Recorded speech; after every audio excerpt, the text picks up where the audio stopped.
everyone. Thanks for tuning back in once again to Queen Ahmadiyyah TV presents True Crimes. So as you're coming in, please feel free to go ahead and subscribe to the channel if you haven't done so already. Be sure to click those notification bells and click the word all so that you're notified each time the Queen Goddess goes live. Okay, shout out to everyone in the chat and everyone tuned in. So let's go ahead and get into it.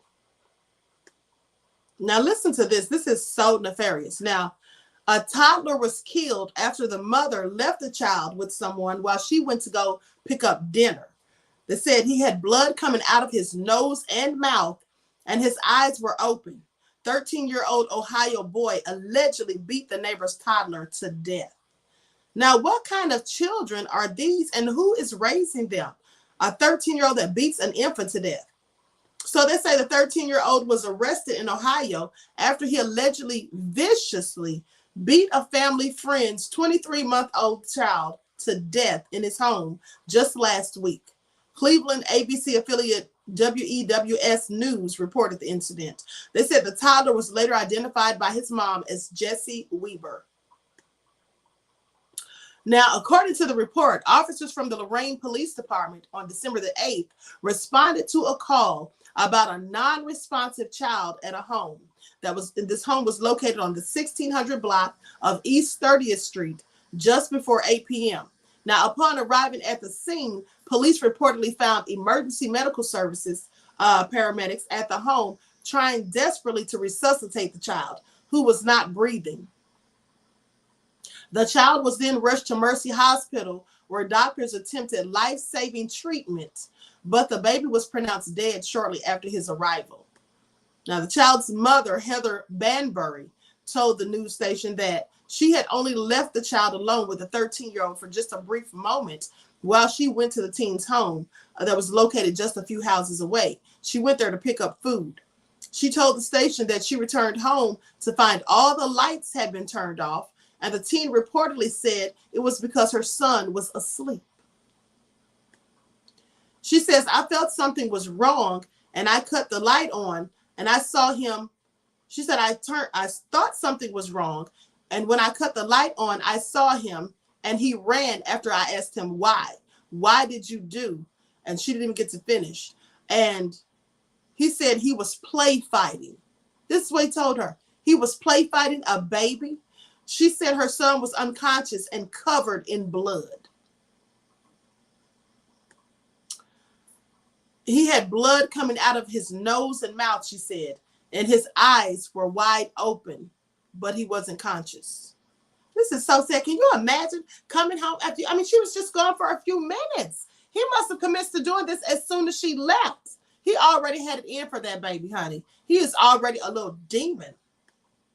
Now, the Lorain Police Department, or the police detective, Chris Colin, reportedly said the teen physically assaulted the baby while the mother was away.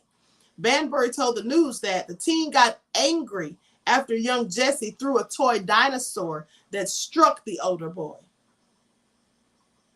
This is why you can't believe in just anyone with your kids, and especially, some of these short-tempered teenagers, right? So after the infant or the toddler threw this little toy truck at him, he just repeatedly started hitting the baby, just beating the crap out of him. And they say he had to have stomped on him because his shoe print was on Jesse's chest and part of his stomach. This is also sad. So he punched and beat this baby, kicked it, and then stomped on its chest. Now, according to the report, Banbury said the teen was like part of our family, or so she thought. And she says he had never previously shown any aggression towards her children, at least not when she was looking, because I guarantee you he was doing stuff before. He was probably pinching this little child, punching him or anything, but only when she wasn't around to see it. Now, a spokesperson for the police department reportedly said the teen did not have any disciplinary history with law enforcement agencies. That means nothing. The Lorain County Coroner's Office on Friday reportedly said it may take several weeks for medical examiners to conclusively determine the baby's cause of death. Now, according to the mother, according to Heather's mother, Tammy Banbury, when her daughter came home and turned on the lights, the teen boy ran from the scene. According to a report, the Chronicle Telegram, they said the teen was reported missing following the incident, but was then located and taken into custody. She says when she went in the house, the boy told her that Jesse was asleep, and when she turned on the light, she saw him run. This is what her mother says. Now, the teen is currently being held in the county juvenile detention home, where police said he will remain until he's formally charged with the baby's murder. And she says, I'm at a loss for words right now because I don't understand. I don't understand how a 13-year-old can do that to a 1-year-old. The little cousins are confused. They just don't understand. His sister is, well, she says she's only 9 years old. She's trying to get through it the best way she can. His aunts and uncles, it's just not good. We're all at a loss for words and heartbroken. That is really, really sad. Demons are rampant nowadays. Saladin says, 13 or not, throw that demon under the jail and back to the brimstone. Let me tell you something. Who is raising these children? And I'm not going to sit here and believe that he never had any signs of aggression before. Like I said, he may not have had any that she saw, but clearly something about this child wasn't right. That's real crazy. That is a real crazy and clearly nefarious. So anyway, and let me tell you something. You know what? Things like this happen a lot. People, unfortunately, leave their children at home with people they think they can trust. Do you all remember the story where there was a 10-year-old girl and she stomped a 6-month-old baby to death because the parents left her alone with the child while they went downstairs to tend to other children or something like that. And I think she was their foster child. And so anyway, she stomped that poor baby to death. Now, when they found out that she had done it, her excuse was that the baby was crying because she dropped it and it bumped its head. And she was afraid she'd get into trouble because it was crying so loud. So she proceeded to stomp it. I'm sorry, but she didn't know that would make it cry even louder. So that's just real. But at least they charged her as an adult. Now, the thing is, there were many people saying that she shouldn't be tried as an adult and that she didn't really know what she was doing. I'm sorry. She knew she was wrong. She may not have known the extent of what she was doing, but she knew she was definitely wrong because she absolutely tried to cover it all up. So anyway, that's real crazy. That's real crazy. Now, listen to this. Hold on. Let me find this other story. Just a moment.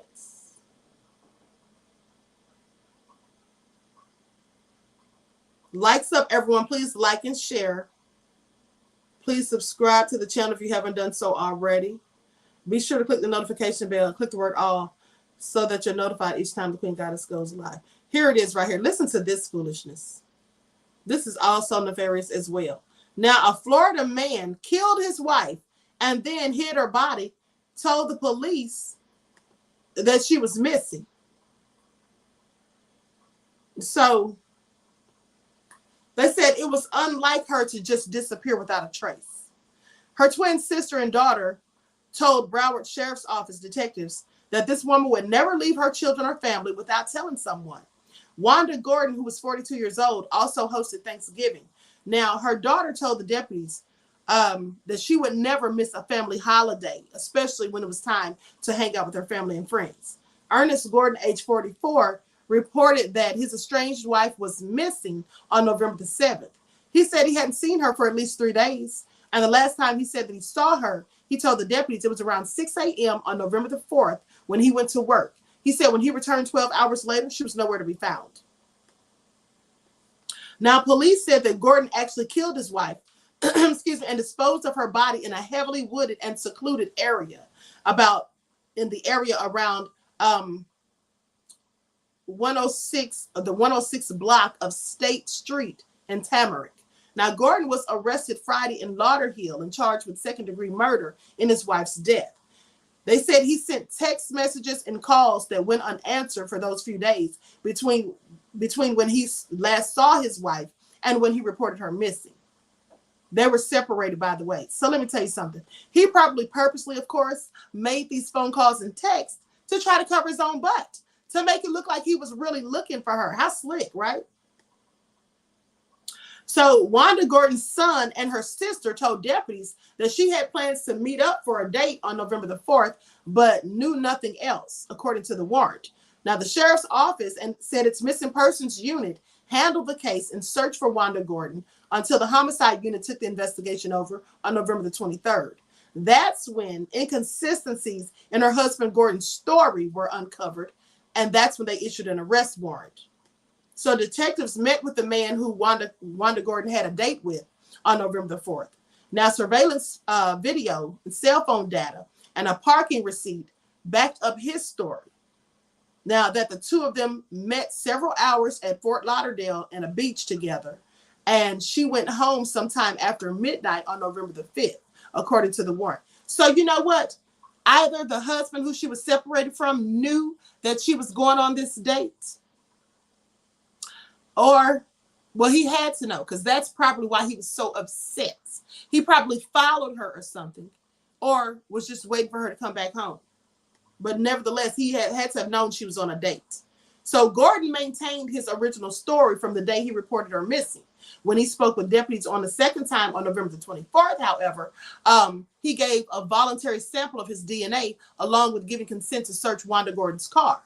Now, days later, the deputies learned from data from her phone that she was near her home at 2856 Northwest 8th Street at around 1 a.m. on November the 5th. So that would be right after she came back from the beach with her date. Because remember, they said she was with him until about midnight. So as soon as she came back home, that's when they located her phone, pinged a tower in that same area around 1 a.m.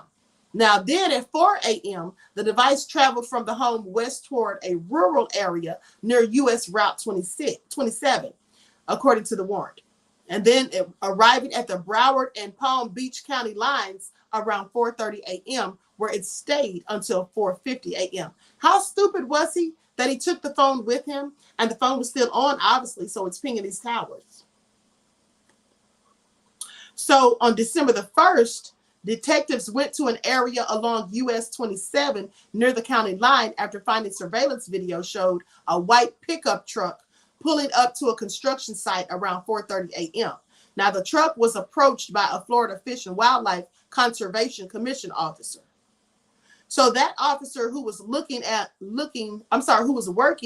off-duty shift between midnight and 7 a.m. in the morning on the site on November the 5th told investigators that he actually stopped Gordon driving the truck and questioned him what he was doing there so early in the morning in such a remote area, because that obviously looked suspicious.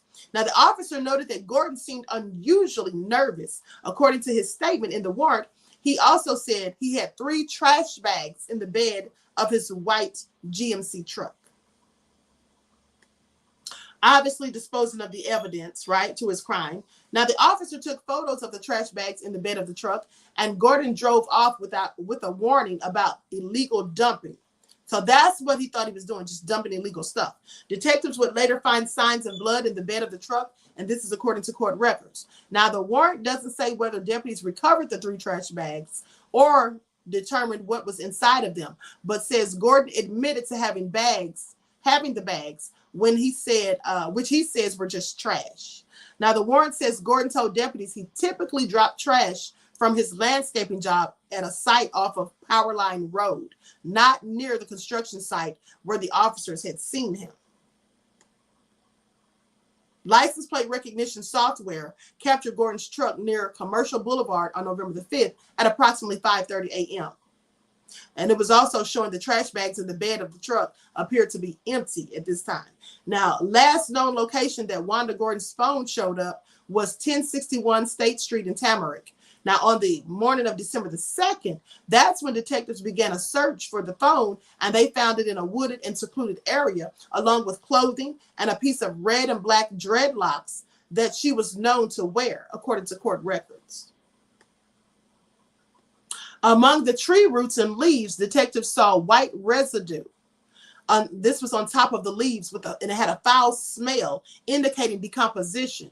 Now, they say then in the part of the wooded area that detectives noted was not easy to get to, detectives found that what they believed to be a human lower jawbone with teeth lying in an open, and it was lying in an open path of broken glass where the phone, clothing, and hair was found. The next day, detectives found a skull that had a fracture on the left side, showing blunt force trauma, and was missing a jawbone. The rest of the skeleton was found to the north of the wooded area in a field with waist-high muddy water that made it very difficult to find the rest of the bones.